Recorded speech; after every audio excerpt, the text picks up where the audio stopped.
tous et merci de nous retrouver sur le plateau d'Un cœur qui écoute, votre émission de spiritualité. Aujourd'hui, petite surprise, nous avons le plaisir de retrouver David Milia. Bonjour David. Bonjour Cyril. Alors beaucoup de téléspectateurs vous connaissent parce que vous avez présenté plusieurs programmes ici sur cette chaîne. Avec grand plaisir. Aujourd'hui, vous êtes sur le Jour du Seigneur, tous les dimanches, à officier, pour nous parler de la messe qui arrive et un peu de l'actualité religieuse. Et puis vous venez de publier un livre aux éditions Salvator qui s'appelle « J'ai décidé de vivre ». Vous allez nous en parler dans quelques instants, ainsi que votre chemin de foi. Et puis en attendant, comme tous nos invités, je vous invite à nous lire un extrait de texte de votre choix. Alors Cyril, j'ai choisi un extrait d'un livre d'Anne Dufour-Mantel, qui est une philosophe, qui est partie beaucoup trop tôt. Elle est morte il y a 2 ans. Elle avait une 50aine d'années. Je l'ai découverte cet été, complètement par hasard, et je trouve... Mais vu l'état du livre, vous l'avez apprécié. Et je l'ai apprécié. Ah oui, oui, je la trouve son écriture formidable. Voilà ce qu'elle dit sur la tristesse. La tristesse nous laisse entre 2 mondes, ni désespoir, ni indifférence.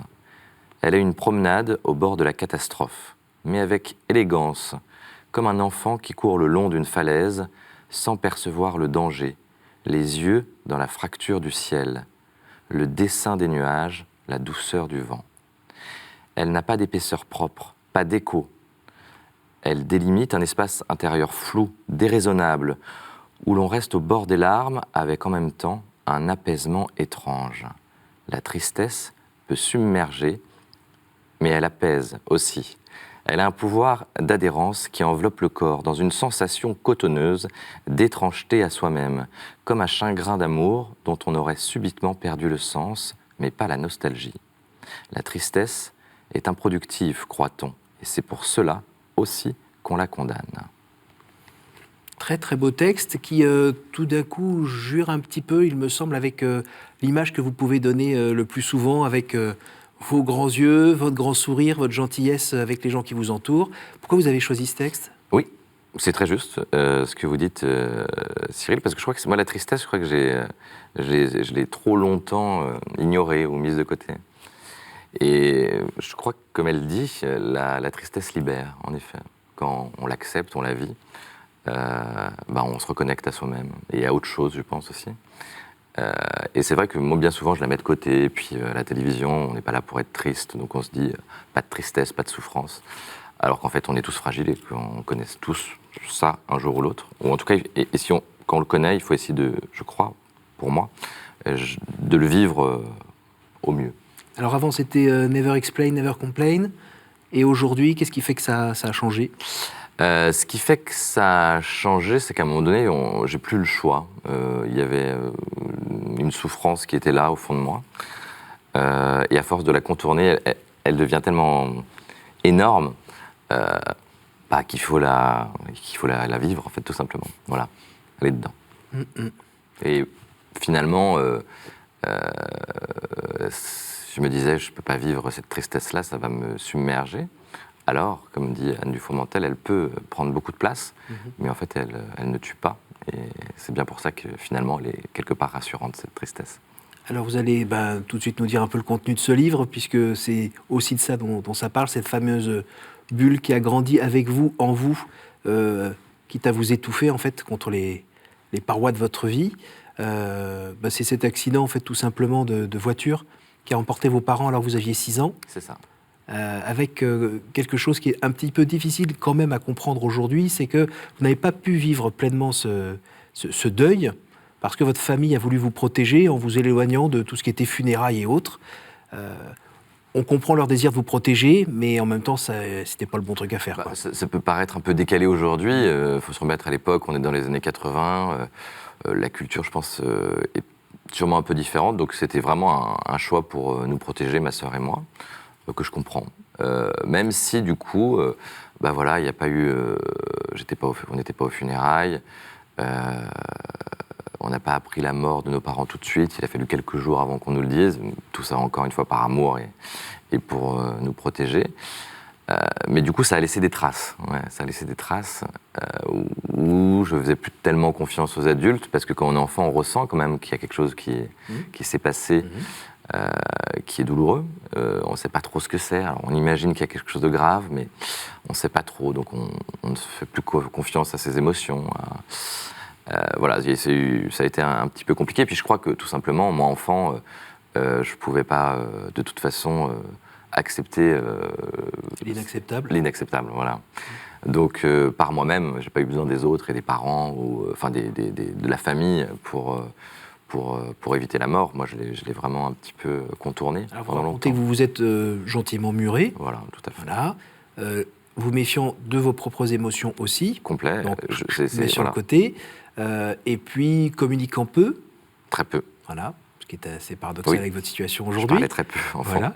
Mais vous ne parliez pas beaucoup. Et finalement, vous saviez que vous portiez un boulet un petit peu lourd. Ah oui, j'en avais conscience, je savais, mais voilà, je faisais en sorte de le cacher un petit peu, mais je l'avais, oui, je savais qu'il y avait un... À l'école, par exemple. Ah bah alors à l'école, on me le rappelait souvent quand même. Hein. Moi, je me souviens, quand je suis arrivé au CP, donc quelques mois après la mort de mes parents, donc dans une nouvelle ville, une nouvelle école, avec des nouveaux camarades de classe. Et je me souviens que la maîtresse me fait sortir de la classe pour une raison un peu obscure, pour aller chercher un livre dans une autre classe. Alors déjà, même à 6 ans, je me disais, tiens, c'est bizarre, bon, allons-y, allons chercher le livre dans l'autre classe. Je reviens et je ressens une drôle d'ambiance. Il y a un truc bizarre. Tu me regardes comme ça. Il y avait une ambiance un peu plombée avec tous mes petits camarades qui ont donc mon âge, 6 ans. Je me dis, il s'est passé quelque chose. Et ma voisine de classe, tout de suite, me dit, oh, tu as perdu tes parents, mais c'est affreux. Et j'ai compris que la maîtresse, du coup, avait profité de cette occasion. Mais là aussi, c'était par bienveillance. Hein. Oui, mais les maladresses, là, il y en a plein qu'on peut faire. Exactement. Voilà. Oh. Donc, mais c'était pour dire aux camarades que j'étais orphelin. Donc, du coup, ça me revenait régulièrement comme ça à l'école. J'entendais des messes basses. Et vous avez parfois réagi avec des mots ou avec vos poings pour... Non. Moi, je fuyais tellement ça, toutes ces émotions, que je contournais. J'étais timide. Et moins on m'en parlait, mieux c'était. Ouais. Non, jamais je me suis... Non, pas du tout. Donc, c'est des années moyennes qu'on les relie aujourd'hui ? Alors, non, pas que, parce qu'il y a aussi des très belles rencontres. J'ai des amis que j'ai rencontrés à cette période qui sont encore des amis proches. Et puis, il y a quand même cette famille, mon oncle et ma tante qui m'accueillent avec leurs enfants, qui nous accueillent, et qui font construire une maison, parce qu'on est plus nombreux dans la famille. Donc il y a cette maison aussi qui est superbe. Quelle générosité. Ouais, grande générosité. J'ai ma chambre, donc je recrée un espace à moi. Je deviens un peu copain avec des voisins, on va faire du vélo. Enfin voilà, j'apprends, je revis quand même aussi, tout en ayant comme vous disiez, ce boulet au fond de moi. Ce boulet qui est là. Ouais. À cette époque-là, la foi chrétienne, la religion, ça donne quoi ? Vos parents, vous savez un petit peu si vos parents étaient un petit peu croyants, de famille chrétienne ? Si, ils sont ils étaient tous les deux de tradition chrétienne. Ma sœur a été baptisée, mais moi je ne l'étais pas. Voilà, parce qu'ils considéraient, parce qu'ils s'étaient un peu éloignés de la foi, ils disaient, voilà, David, lui, il fera son choix plus tard. Mais c'est vrai que déjà, quand ils sont morts, je me souviens, je ne sais pas pourquoi, je ne saurais pas dire pourquoi, mais je n'arrêtais pas de faire des dessins de l'enfer et du paradis. Voilà, parce que j'essayais de comprendre où ils étaient, en fait, je crois, mes parents. Donc, je faisais ce truc-là. Et je suis arrivé chez mon oncle et ma tante, et eux étaient une famille beaucoup plus, en tout cas, une foi plus affirmée et plus pratiquante. Presque, ouais, si, moi j'allais à la messe, peut-être pas tous les dimanches, parce que ma tante ne me disait pas, vous n'êtes pas obligé d'y aller tous les dimanches, mais on allait à la messe régulièrement. Le caté à l'école et tout ça ? Le caté à l'école, du coup j'ai été baptisé aussi en CE1 ou CE2, je crois exactement. Après j'ai fait la première communion. Et c'est quelque chose qui me plaisait, moi, d'aller à la messe, même si je trouvais ça un peu long, un peu poussiéreux. Mais j'aimais bien cette idée de quelque chose d'autre. Ouais. Mais alors, la figure paternelle ou tutélaire de Dieu, vous n'aviez pas à cette époque envie de lui coller un gros point dans la figure en disant qu'il avait un petit peu mal organisé son truc ? C'était très mêlé, si, évidemment, c'était très mêlé. Il y avait beaucoup de colère. Je me disais, mais c'est pas possible, si Dieu existe, en tout cas, s'il fait et défait des choses, là, c'est terrifiant. Omniscient, omnipotent, mais et mes parents. Voilà, exactement. Donc moi, à ce moment-là, ça m'arrangeait aussi de me dire, c'est la faute de quelqu'un de là-haut, c'est pas possible, quoi. Et si Dieu existe, je dis, ouais, il est un peu. Enfin, s'il fait ça, c'est un peu vache, quoi. Mais en même temps, j'avais quand même besoin de lui. C'est-à-dire que je me disais, c'est pas possible. Si mes parents m'ont abandonné, entre guillemets, même si c'était un accident. Un accident idiot d'ailleurs. Hein. Oui, complètement idiot, une accident de voiture, voilà, mais sur une ligne droite. Retour de soirée. Retour de soirée, même personne n'est sous. Voilà, ils ont la trentaine. Ils ont la trentaine, voilà. Donc je me disais, ouais, si Dieu existe, c'est un drôle de tour quand même, ouais. Alors aujourd'hui, on va dire que le petit David a grandi. Il a eu le temps de faire des études, de se marier, d'avoir 2 jolies petites filles, de bosser dans des belles entreprises. Dieu, aujourd'hui, c'est le type... c'est pas le type, c'est quelqu'un sur qui vous avez envie de crier encore, ou bien est-ce que vous avez compris un peu mieux ce qui s'est passé, vous l'avez accepté Alors j'ai commencé à l'accepter, à l'intégrer en fait, et je crois que je commence de mieux en mieux à l'intégrer, ce qui s'était passé. Et surtout, j'ai plus besoin de ce Dieu qui punit, du coup, parce que j'en avais besoin quelque part, petit, de me dire qu'il fallait trouver une explication. Donc du coup, notamment mes expériences professionnelles, et notamment au jour du Seigneur, parce que c'est à ce moment-là que j'ai commencé à me poser pas mal de questions. J'ai commencé à déconstruire cette image de Dieu qui est un espèce de magicien comme ça, qui donne les bons et mauvais points. Si on se comporte bien, il est gentil. Si on se comporte mal, une image très enfantine de Dieu. Y compris à la limite pour voir ce qu'on veut. Mais bien sûr, c'est pas que ta volonté soit faite, c'est plutôt la mienne. Oui, en fait. tout à fait, bien sûr, pour avoir ce qu'on veut. Et du coup, espèce de Dieu omniprésent. Pendant longtemps, je grandissais avec l'image d'un œil qui me regardait comme ça tout le temps. Et c'est ce Dieu-là, moi, je crois que j'en voulais pas, j'en voulais plus. Et c'était, j'ai grandi et à un moment donné, je voulais plus de ce Dieu-là qui jugeait tout le temps. Donc j'ai déconstruit ce Dieu-là. Alors aujourd'hui, le Dieu que vous percevez, que vous servez, en qui vous croyez? En tout cas, ce Dieu-là, je suis en train de le déconstruire. Donc il y a beaucoup de je ne sais pas dans la reconquête de Dieu, ou la redécouverte de Dieu, ou la rencontre avec Dieu. Moi, je crois que Dieu, il est dans la relation. Voilà, pour moi, aujourd'hui, il est là. Donc ça tombe bien, hein, le premier commandement, c'est aimez-vous les uns les autres. Voilà, donc ça marche. Voilà. On est dans les clous. On est dans les clous. Mais ça, c'est important. Moi, je crois que c'est la rencontre. Et s'il est quelque part, pour moi, c'est dans la rencontre. Parce que je crois que c'est la rencontre qui m'a sauvé. C'est les rencontres. Hein. Mais ça peut être des rencontres même brèves. Enfin, ça peut être tout simplement... un sourire dans la rue. Un sourire dans la rue. Un enfant. Voilà, mais quelque chose de réel. Quand la personne est présente réellement là, moi, c'est ça qui sauve. C'est ça qui sauve, parce que ça nous dit qu'on est autre chose que nous-mêmes et qu'on se ressemble quand même. Hein. C'est important. Ouais.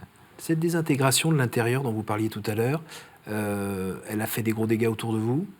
Ah oui, ça a fait des dégâts, en tout cas, ça a changé ma vie, oui, puisque j'étais marié, donc du coup, quand on a eu des enfants, ça a été très, très, très, très compliqué à vivre, puisque je commençais à avoir l'âge de mes parents quand ils étaient morts. Du coup, je me suis vu mourir dans ma tête, mais 10 milliards de fois. Je me disais, c'est pas possible. Les fils commençaient un peu à se toucher là ou quoi? Ah ouais, complet. Là, ou en tout cas, il fallait que quelque chose change et que quelque chose explose. Donc, ça a explosé à l'intérieur de moi, mais ça a explosé aussi un peu à l'extérieur. Et vous qui continuiez à avoir votre gentil regard et votre grand sourire, et vous continuez à travailler. Oui. Mais du coup, je me sentais un petit peu décalé, mais là encore, le travail m'a aussi sauvé, parce qu'au jour du Seigneur, sur les plateaux, on rencontre des gens, en fait, aussi, tout simplement. Donc, on est là avec eux, enfin, vous savez ce que c'est, on est en relation avec eux, et ça m'a sauvé. Mais du coup, voilà, les dégâts que ça a fait, c'est que je me suis séparé, on s'est séparé avec mon épouse, et parce qu'il fallait que je règle ça, en fait. Il fallait que... Comme des démons intérieurs qui étaient là à s'allumer... à s'allumer de partout. À certains moments, sur des phrases, sur des situations... Oui, tout à fait, voilà. Donc la moindre chose me faisait, par exemple, moi, quand mes enfants sont nés... Je raconte dans le livre, la première fille, mais vraiment, j'avais peur qu'elle meure tout le temps. Quoi. Donc, j'ai racheté 3 matelas, par exemple, pour elle. J'ai acheté 3 thermomètres en me disant la température est trop froide, trop chaude, elle va mourir de la mort subite du nourrisson. Donc, je me faisais des scénarios comme ça. La mort très présente, votre Très responsabilité présente. aussi. Voilà, une grande culpabilité. Sans faire de psychologie à 2 balles, le fait d'avoir perdu ses propres parents, qui sont quand même censés nous protéger, tout d'un coup, c'était vous qui vous retrouviez à devoir protéger plus C'est petit. tout à fait ça, oui. Si on le prend en première... Voilà, donc je me disais, je suis en première ligne, là, et puis si je meurs, moi, qu'est-ce qui va se passer pour elle? Enfin, elles vont revivre le drame que moi, j'ai moi-même vécu. Donc, espèce de scénario catastrophe qui revient comme ça. Et c'est ça le traumatisme, tout c'est le ce qu'on scénario dit, qui là, revient. abandon, lâcher prise, c'est des mots qui vous conviennent, vous agacent? Ouais, un peu les deux, c'est-à-dire que... J'ai pas dit résilience, hein. Ouais, merci, parce que celui-là, je l'aime pas. C'est juste après. Oui, lâcher prise, mais... alors, une fois qu'on a dit ça, lâcher prise, ok, mais comment on fait, qu'est-ce qui prend la prise, en fait? Qu'est-ce qui Ouais, reprend? voilà, donc... Peut-être Dieu, bon, je sais pas. Peut-être. En tout cas, c'est une piste, ça me paraît évident. Résilience, ça vous plaît pas? Pourquoi? Non, résilience, ça me plaît pas, parce que c'est un mot fourre-tout où, soi-disant, on a vécu quelque chose de dur, donc on serait plus fort. Moi, je crois que pas forcément, ça peut nous détruire réellement et vraiment avoir du mal à s'en relever. Et puis, ça voudrait dire que moi, on me disait souvent, ouais, t'es résilient, t'as perdu tes parents jeunes, mais tu vas très bien, tu fais plein de choses, tu te maries, t'as des enfants, tu travailles, super. En fait, moi, j'avais juste nié la souffrance et le traumatisme, et c'est ce qu'on appelait de la résilience. Alors évidemment, c'est pas ça la résilience en vrai, hein, c'est pas. Et j'entends bien la renaissance ou plein de choses, mais c'est quand on utilise le mot, je trouve, parfois, on l'utilise parfois un peu facilement, quoi. Voilà. Qu'est-ce que vous avez voulu dire dans ce livre et à qui? Ah, voilà, c'est une très bonne question. Je l'ai Déjà, préparé depuis longtemps, vous savez. alors, je crois que je me suis d'abord parlé à moi-même en me disant, bah voilà, en fait, t'es encore vivant pour le coup, et qu'en fait, si t'es encore vivant, c'est parce que tu peux accepter ta douleur. Voilà, moi, c'est ça, je crois. Et assumer cette histoire-là aussi aux yeux des autres. Hein, voilà. C'est une histoire dont je parlais peu. Là, au moins, c'est assumé. Voilà. Et à mes proches, de leur dire aussi, voilà, j'ai souffert comme ça. Je n'osais pas vous le dire. J'ai souffert comme ça. Et c'est peut-être pour ça aussi qu'il y a des comportements que vous ne compreniez pas. Mais en tout cas, voilà, il y avait cette souffrance-là. Et qu'elle ne doit pas être taboue, en fait. Voilà. La souffrance ne doit pas être taboue, je ne crois pas. Alors, autour de nous, il y a plein de gens qu'on voit avec aussi un gentil sourire, qui disent bonjour, tout a l'air de bien aller, alors qu'eux-mêmes portent leurs petits enfers intérieurs, des angoisses, des phobies dans tous les coins. Est-ce que ce livre aussi peut aider justement à peut-être inviter les gens à en parler? Oui, ou être plus tolérant vis-à-vis de ceux qui ont l'air d'avoir des problèmes? Oui, en tout cas, c'est le principe du témoignage, je pense, c'est que moi, je reçois beaucoup de messages de gens que je ne connais pas, qui me disent super, parce que moi, dans mon enfance, mon grand-père, mon père, des histoires complètement différentes, hein, pas du tout d'histoires d'orphelins, et très étonnamment, ça les touche, ça les rejoint. Et je me dis, tiens, là, il y a quelque chose d'intéressant, du coup, ça refait du lien, on n'est pas seul, quoi. Voilà. Alors vous êtes dans une situation un petit peu particulière, parce que d'habitude, c'est vous qui posez les questions. Oui. Et en général, les journalistes n'aiment pas trop qu'on leur en pose. C'est vrai. Et là, vous allez jusqu'à écrire un bouquin où vous parlez de votre témoignage. Vous avez hésité un petit peu avant? Je ne l'aurais pas fait avec n'importe qui. C'est un éditeur que je connais, Michel Cole, Salvatore, qui m'a proposé. Et je lui ai dit OK, à condition que ce soit un témoignage dans le sens où je ne l'écris pas. Parce que moi, je veux en parler, j'aime bien en parler. Et moi, ça m'aide d'en parler, en fait. L'écrire m'aurait peut-être un peu enfermé, ou ça ne me plaisait pas. Donc je l'ai fait avec un journaliste qui s'appelle Christophe Héningue. Et donc ça a été un dialogue, et c'est ce dialogue-là, en fait, là encore, qui m'a intéressé, comme mon dialogue là, maintenant, en fait. Hein. C'est ça que je trouve intéressant. Et qui a fait ressortir à nouveau des trucs ou... Ah bah oui, pour moi, il y a un après et avant ce livre. Hein, ça a fait ressortir des choses. Ça n'a pas réveillé des démons, là? Si, mais bien sûr que ça a réveillé des démons, mais du coup, ils m'ont fait moins peur. Ils m'ont fait moins peur. Voilà, ils m'ont fait moins peur. Parce que moi, je continue à vivre avec mes démons, et jusqu'à ma mort, je pense que je continuerai à vivre avec ces démons-là, mais sauf qu'ils font moins peur. Vous commenciez avec une philosophe, et ça me rappelle un autre philosophe dont j'ai oublié le nom, qui rappelle que souvent la peur de l'inconnu est plus grande que... Enfin, la crainte de l'événement est plus grande que ce qui se passe en vrai avec cet événement. C'est d'où le courage de devoir aussi affronter ces démons, ces peurs, et puis de se voir aussi vulnérable, faible. Mais c'est pas grave. Mais non, c'est pas grave. On peut continuer à marcher. Bah, et puis c'est là où on se retrouve en fait. Hein. C'est quand on est faible qu'on est aussi soi. Enfin, pas tout le temps. On va pas être faible pour être faible. Hein, c'est pas la question. Mais quand il y a une fragilité, une faiblesse, ouais, il faut essayer de. Enfin, moi, j'essaye Enfin, c'est tout mon combat aujourd'hui, c'est de me dire de l'accepter, quoi, en tout cas. On lit aussi dans votre livre cette volonté de ne pas s'isoler, d'être vraiment dans la relation avec l'autre. Même si au départ, quand on s'est pris un coup, on se protège et on va dans un coin. En hérissant, voilà. Comme ça. Alors qu'en fait, c'est normal ce réflexe-là, mais après, vite, sortir, parler, pas rester seul. Ouais. Vous avez, dans la Bible, on a des passages, ça doit être dans les psaumes, où on parle de cet homme qui passe sur les ravins à côté des ravins de la mort. Vous l'avez senti, ça, que vous étiez paumé tout seul moi, dans cet univers et sans rien. Ces ravins de la mort, moi je sentais vraiment intérieurement comme une force de mort puissante c'est en nous, enfin c'était en moi, quoi, une force de mort, mais vraiment très très puissante. Alors c'était pas une force de mort pour mourir, pour arrêter de vivre, c'est pas ça, mais c'est pas une mort biologique, mais c'était une mort puissante ou finalement une désespérance en fait. Un vide aussi. Et pas de sens en fait. Sans sens, et donc tenté par une vie sans sens, en se disant à quoi ça sert d'être là, pourquoi on est là, sérieusement. Les gens ils ne pensent qu'à eux, ça va pas. C'est vraiment Alors qu'est-ce que vous dites aux gens là qui nous écoutent, qui nous regardent et qui sont justement pris dans cet engrenage? C'est qu'en fait. Il y a autre chose, moi, qui m'a sauvé, c'est les moments de joie, en fait, et c'est la force de vie, elle est là, et que. Mais il faut les chercher, il faut les provoquer. Faut les chercher, faut les accueillir, en fait, plutôt. Voilà, faut les accueillir. Parce qu'ils sont là. Parce qu'ils sont là, en fait, ils sont là. Donc ils sont là. Donc alors, c'est facile quand on est au fond du trou, de dire à quelqu'un qui est au fond du trou, non mais regarde là, regarde ta vie, il y a plein de choses positives, machin. Mais c'est absolument impossible quand on est vraiment au fond, quoi.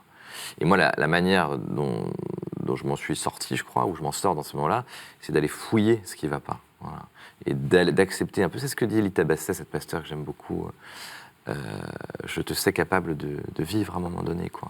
Donc, t'inquiète pas, ça ne va pas te détruire, même si tu es triste, même si je te sais capable de vivre. Voilà. Merci beaucoup David, c'est chouette. Alors on arrive à la fin de cette émission, je vais vous poser les 3 questions que je pose à tout le monde. Quel conseil donneriez-vous à quelqu'un qui vous dirait « j'ai envie de rencontrer Dieu, par quoi dois-je commencer ?» Par soi-même, je crois. D'aller voir un petit peu ce qu'il y a au fond de soi et de ce qu'il y a de cette force de vie en soi, d'aller la chercher. Dieu est sûrement par là, Oui, au fond, il est toujours là. Ouais. Quel est votre héros, votre saint, la personne que vous trouvez admirable? Il y en a plein, c'est des saints du quotidien. C'est des saints du quotidien, c'est qu'ils ne savent sûrement pas, d'ailleurs. Je suis sûr qu'il y a plein de saints comme ça qui s'ignorent, et dont on ignore même l'existence. C'est des gens qu'on croise dans la rue. Vous les voyez faire quoi, par exemple? C'est des gens gentils, en fait, tout simplement. Ouais, c'est des gens gentils, c'est la gentillesse gratuite. Ouais. Au jour du jugement, qu'aimeriez-vous que Dieu vous dise, David? T'as fait de ton mieux, quand même. T'as fait de ton mieux et je t'aime, quoi qu'il arrive.